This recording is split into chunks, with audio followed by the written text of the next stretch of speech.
and welcome to another episode of Mad Madam Mel podcast. If you are a returning viewer, then hi, welcome back. And if you are new, then welcome. My name is Mel, obviously, and I am a yarn dyer living in the Orkney Islands off the north coast of Scotland. And this podcast, or video podcast, is primarily knitting. It certainly is this episode. So yeah, and it should hopefully be fairly short for me. We only have one finished item, one work in progress, and some yarny acquisitions from when I was recently in Shetland visiting, basically on holiday, visiting family and doing a bit of yarny kind of retail therapy. I think we'll start with the work in progress. No, we won't. Change my mind. We will start with the finished object, but I am wearing it even though you can't currently see it because I am in the greenhouse today. I realized I hadn't recorded in here this year. Usually, well, the last year I recorded a couple of episodes in the greenhouse, but I don't know why I haven't this year. It just hasn't worked out that way. It's looking a little sparse because I gave it a really good hack and a prune the other day. We are quite late in the season and the humidity is really high here. It is raining outside, so if you can hear that, it kind of sounds like camping as a child in here. But at least it is light and I didn't have to get out all the lighting equipment in the house to be able to make this work. But there we go. So because it's a little bit cool, I have got a shirt on to keep me warm, but underneath I do have my finished object and I will stand up and show you that in just a moment. The details of which is in this project bag. So let's see what we've got. We have the pattern. The pattern is by one of my favourite designers, which you will already know if you regularly watch the podcast, and that's Ellie of Scandia. And this is the Soleir. I'm not sure if that's the right pronunciation, but the Soleir shell, which is a vest, which looks a little strange because of where it's been folded, but it is a linen vest, or it's supposed to be linen, and it has a lace panel along the bottom, which you can't see very well on this dark yarn here, but yeah, it does have this flower design of lace, and apparently Soleir, that's what that means. It means flower in Norwegian. I have knit this with, let me see, I do have a little bit left. I've knit this with this yarn, which is kind of like a cool beige, which is, if I get a label out of here, let's see, it's DMC Natura Linen, that's that one, and it is a 58% linen, 26% viscose, 16% cotton blend, and it is very, very nice to knit with. It doesn't have a coarse or rough feel to knit with like a lot of linen yarns can, or even cotton yarns, and it does have a bit of, I wouldn't say it's got give, but it's not hard on your hands to knit with. I knit this, I'm assuming to gauge, yeah, 24 stitch gauge to 36 rounds per 4 inch or 10 centimeters, and I used a 3mm needle to get gauge, and it worked out very, very well. I would highly recommend, if you are knitting with a cotton blend or any of the plant yarns, it's more imperative than ever really to knit a gauge swatch to begin with, even if you end up frogging it back and reusing the yarn afterwards and washing it and wetting it and blocking it, because there's quite a bit of difference in size when you knit with a plant-based yarn. They tend to shrink, whereas like a wool yarn, sometimes like the merinos, your gauge can sometimes expand and increase and you end up with a bigger garment than you originally planned. With a cotton or a linen based yarn, it will shrink and contract, and when I first knit a swatch for this, it shrunk a little bit after I'd blocked it, and when I was knitting the garment and I was trying it on, I was thinking, oh, it's a bit big, should I frog it back, shall I start again, because it really was way too big, but my gauge swatch had said, and I knew it had shrunk, so I stuck with it, finished the design, finished the garment and blocked it, and it's come out perfect fit, which I will show you now. I will just stand up to show you. So now you can really see the flower design in the lace on the light beige yarn that I've chosen. It looks very, very pretty, and it was really, really simple to make as well. It's just a lot of yarn overs and things like that, and it has a twisted rib section that it kind of merges into at the bottom. The fit has come out really, really nice. It's got, if I remember right, a small amount of waist shaping, and that's really come out very, very nicely. The armholes and the neckline have a I would like to say a rib, but it's almost like one row of rib, as you can see, and it just finishes off the edges nicely. I was a little concerned after I'd finished the garment that the armholes were a little bit baggy initially, but once I'd actually done the edging, it really cinched it in nice. Although I slightly adjusted Ellie's instructions for this, and I'll explain that in a moment. But otherwise, I'm very, very pleased with it. The yarn itself has this kind of, if I come in a little closer, hello, that's really close. It has these slubby bits which give this a bit of a texture to it as well. So I will sit back down. So in part of the pattern, Ellie uses a crochet cast on. So where you put my shirt back on because it is a bit cool, have to add extra stitches when you come to do the neckline. So you cast on at the shoulders and kind of work down, kind of like you would do for most top down garments, and pick up the stitches and knit the fronts. I think you knit the back first and then the fronts, and then you have to add extra stitches here and at the neckline. And she used a crochet cast on method, which I believe I used for either the front or the back, and I decided that in the end it didn't seem to make a huge amount of difference between using that and a backwards loop cast on. So for the second side I used backwards loop cast on for that, and it didn't seem to make a difference which one you used, and it was a lot easier to use backward loop cast on. The only other difference that I made was, bear with me, yeah, the only other change that I made was to the edging. I followed her instructions, and you kind of pick up 1 stitch per 2 stitch on the armholes and the neckline and such like, mostly where you are working the side stitches. So when you're picking up stitches here, you are literally picking up every stitch because you want every stitch, but when you come to do the slopes, she had you picking up every other stitch. But when I tried on, I did 1 armhole, it was way too tight, way too tight. So I ripped that out and basically just picked up every stitch, and that worked out really, really nicely because these stitches are quite elongated anyway, so it cinched in the armhole and the neckline, but didn't cinch it in too much, and at the same time I didn't let it flare because they are quite elongated. It just kind of tightened them up a little bit. So those were the only changes that I made. Like I said with you can't really see in the yarn the slubbiness, but it does have, everything just fell on the floor, these slubby sections, almost like when you hand spin and you get these thicker sections in your hand spun yarn, and it just made a really nice texture. So I can highly recommend that, and yeah, it made a really nice garment. Now we're on to the one work in progress that I'm currently working on. If you don't count the kind of a pair of vanilla socks that I'm working on too, which I think I've actually shown on the podcast, which is some watermelon ones, but they kind of just like the odd row here and there. So my actual active work in progress is a new cast on since I last recorded, and that is the Arboreal sweater by Jennifer Steingass. This is a colourwork yoked sweater, as you can see, and I've had this in my library for quite some time now, just waiting to cast it on and for the right yarn to come along.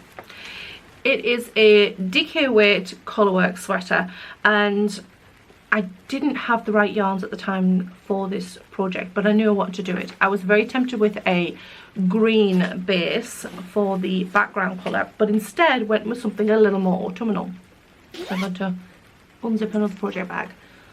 just one that I made myself. This one, I love this one. A funny story, I was staying at my mum's last autumn, I believe, and I took this project bag with me, and it was beside the bed one night, and I switched off the light and I'm trying to go to sleep, and I opened my eyes and I could see little lights. What I didn't know was all these little white bits on these little fireflies and the deer and the rabbits and such like, they glow in the dark. So that was a little bit strange. But the yarn that I've chosen for the Arboreal sweater is a very autumnal colour, as you can see. And I have knit the entire yoke of this sweater so far. It is just at the point where I need to separate for the sleeves. My stitches are going to look really uneven on camera because this is not blocked, but they will even out during the blocking process. Yes, so I've chosen a burnt, kind of a faded burnt orange, and a kind of a light browny beige for the leaves. And yeah, and it also has tweedy neps, because the yarn I've chosen for this one is the Drops Soft Tweed. The colourways are colourways number 4, which I believe is the beige and is called Cookie Dough. And the base, the orange, is number, no, that's the same one. So now I'm not sure which one is which number. Number 18. I believe number 18 is the orange one, and it is called Carrot Cake. They are equivalent of the Knit Picks Wool of the Andes, not Wool of the Andes, but the tweed base, and the colours are habanero maybe, and I'm not sure, but I will put them on the screen if I remember. And they are a 50% wool, 25% alpaca, 25% viscose base, which makes for an unusual kind of texture when you're knitting with the viscose. Kind of the way when you're knitting with cotton yarns, it has that strange kind of feel through the hands. It's not hard, or you know, it's not like string like knitting with cotton, but it does have a kind of like a, it runs through your fingers, it's got an unusual feel to it. Really happy. In fact, I'm so happy with how this is coming along. I plan on knitting another sweater, the same colour, the orange anyway, as a Halloween sweater, kind of a subtle, well, I say subtle, it's going to have a pumpkin on the front, like a jack-o'-lantern, so not exactly that subtle. But at least it's not like screaming orange. I don't know, I have an obsession with Halloween, obviously, and I need all the Halloween knits. I'm not entirely sure whether the pumpkin sweater will get much use outside of October, November time, but I can wear it around the house anyway. So yes, so this is my current work in progress. It is flying along. I'm hoping it will be done before I go to Perth, but we shall see. If it is, then I can actually wear it outside, not in Perth itself, because it will be quite warm in the yarn festival. But yeah, when I'm outside, I will need something to keep me warm. I have knit this slightly off gauge. The gauge for this is a 20 stitch gauge, 28 rounds per 4 inch, knit on a 3.75mm or whatever it is to get gauge. My swatch came up as a 19.5 stitches, 28 rows on a 3.75mm needle. So that's what I'm knitting. I was a little concerned last night when I measured my gauge on my actual sweater, and I'm thinking, oh, it's knitting a little bit big, it's knitting a little bit big. But I had forgotten, and I have remembered this morning, that it's got viscose in it, so it will shrink ever so slightly and I will get closer to gauge, which I need to remember, because once I've separated for the sleeves, I will need to increase for the bust. The one issue I have with round yoked sweaters is they are often really bulky around the shoulders. My Red Moon sweater, if you're a returning viewer and remember that, which was like a dark anthracite charcoal-y sweater with big orange moon phases colourwork in the yoke. I have a real problem with it, and I'm hoping I can slightly shrink it a little bit in the wash. And it's alpaca, so maybe I can get it to block a different shape.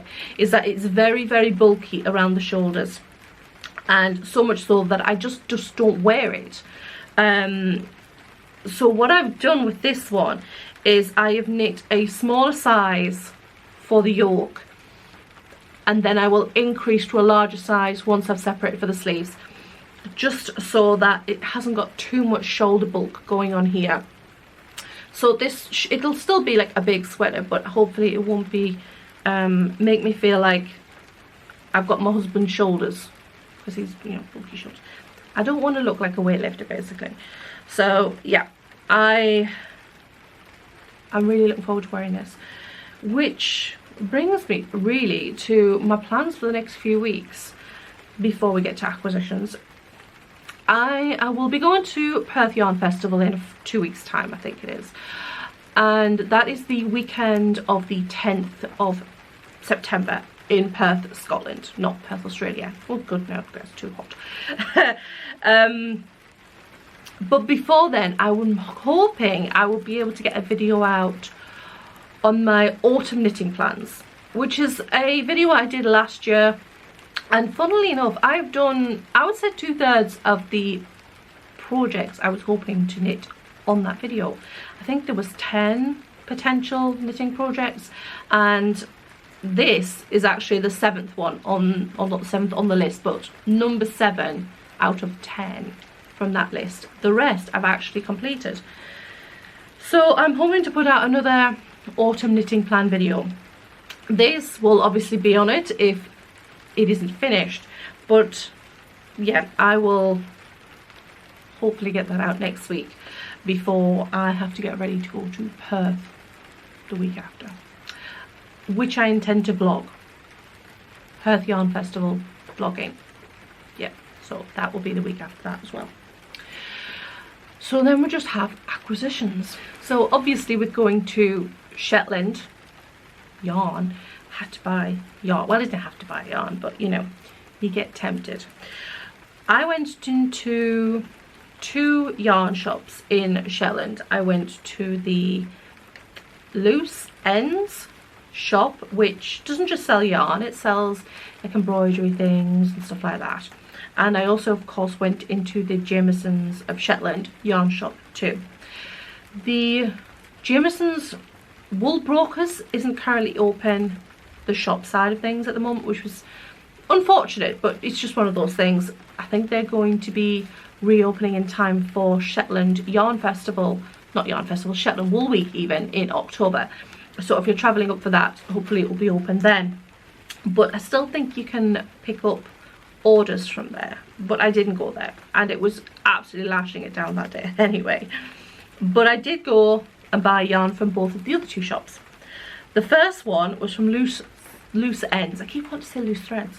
And I bought 3 balls of Arboreal yarns, which I'm going to struggle to show altogether. Arboreal yarns. Let me try and get this to focus. Arboreal yarns. There we go. And I bought 3 little cakes of this. Very autumnal, I know, because I have a plan, which I will talk about. There we go. And I bought colours Murret, Rowanberry Heath and Meadowsweet Heath. And the website for Arboreal is up on the screen there on the ball, but it is just arboreal.com.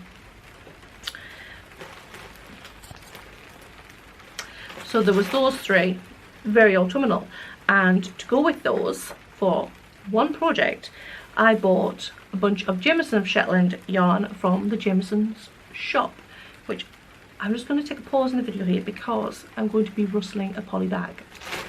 I am kind of juggling yarns here because I don't want to drop them on the soily floor in the greenhouse if I could avoid it.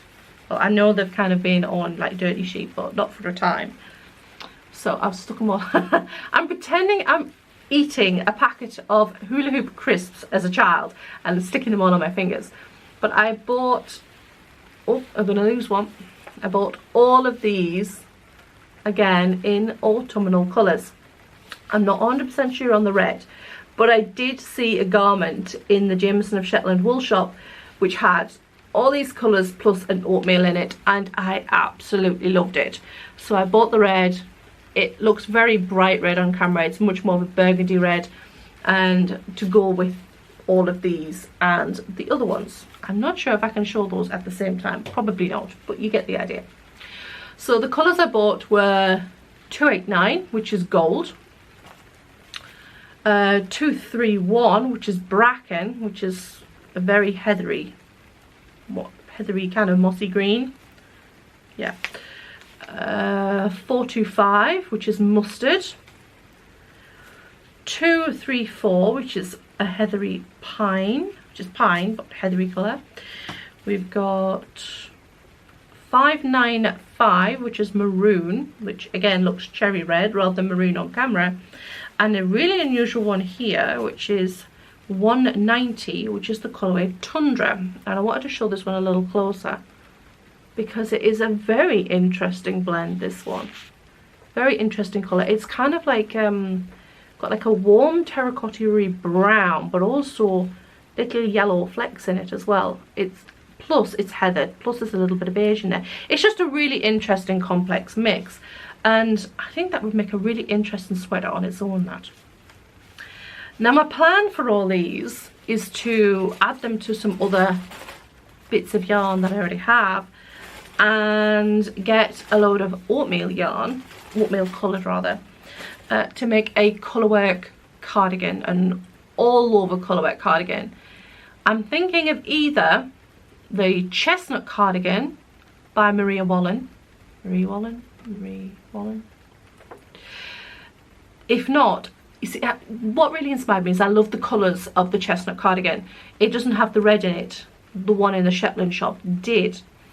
But I'm also tempted, because it's just kind of an all over colourwork, we're just patterns. It doesn't have like Christmas trees or something like that. I'm also tempted to knit the Orkney cardigan, again by Marie Wallen. And again, it's just kind of patterns, fair isle patterns, rather than, say, a distinct picture. So I don't know whether to kind of like take inspiration from the chestnut in the colours and knit the Orkney cardigan design, simply because I can't like live in Orkney and not knit an Orkney cardigan. So that is kind of where I'm aiming for. So we shall see, but it's going to be an all over fingering weight, full on colourwork cardigan, and I think it's going to be quite an undertaking. The other cardigan I'm quite tempted with, although it's a bit more complicated, is the maple cardigan, again Maria Wallen. But that one has very distinct imagery. It has like leaves and such like that in the colourwork on the body, and the sleeves actually have stripes with it. So all the colours that you use in the colourwork section on the body, you then knit stripes of, I think there are sort of like finger weights up, stripes all down the sleeves, full length sleeves. Again, I really like the stripes on the sleeves, so maybe I could knit the Orkney cardigan, instead of doing the colourwork on the sleeves, is do the stripes on the sleeves. So that is another option, although with that I would probably omit the burgundy because it would be very distinct in the stripes, whereas you can kind of just have hints of the burgundy in the colourwork sections on the body. But we shall see. And I'm not sure if her designs are knit flat. I suspect they are, but I will not be knitting flat. I will be steeking, even if the design says not to steek. It doesn't make any sense to knit it flat when I can just do it. They're kind of like a full neckline cardigan, and then there's no like v-neck there, although I will steek a v-neck as well. So it's fairly simple to just knit it in the round and then steek it and pick up for the button bands afterwards. So that is the plan for my yarny acquisitions. So kind of light stuff, I think, well, to be honest, I've already touched on light stuff with going to the Perth Yarn Festival. If you are going to Perth, drop me a comment down below, because I will be there and you will be able to spot me because I will be wearing a lanyard that says podcaster. I know, feel very professional. And I believe there will be times upstairs in the knitters lounge when people that want to like come and say hi can like come and say hi a lot. If I'm shopping, you know, come up and say hi. I might go really shy. I'm like, oh, somebody spoke to me. So I'm warning you in advance. I'm quite shy in real life. But you know, do come up and say hi, or like drop me a comment down below and say that you're coming, and I keep an eye out, possibly. Although, you know, I kind of like blink it like people. But yeah, come say hi. Other than that, life started to kind of settle in around here. Guests are just about finished with, or they had. We've had a friend staying last week. But other than that, all I've got to do is I've got all these are tomatoes to harvest, and I have squash, which you can't see because they're out of shot. I will just turn the camera. I have squash hanging up in here, growing up the back wall to be harvested, and it's just kind of a busy harvest time. But life wise, less stuff going on, you know, touch wood. So yeah, I don't know what's it, Vlogtober's coming in October, don't forget. Hopefully I will be vlogging again in October. I think I'm just going to leave the video there now. Thank you for watching, and I shall see you on the next video. Bye.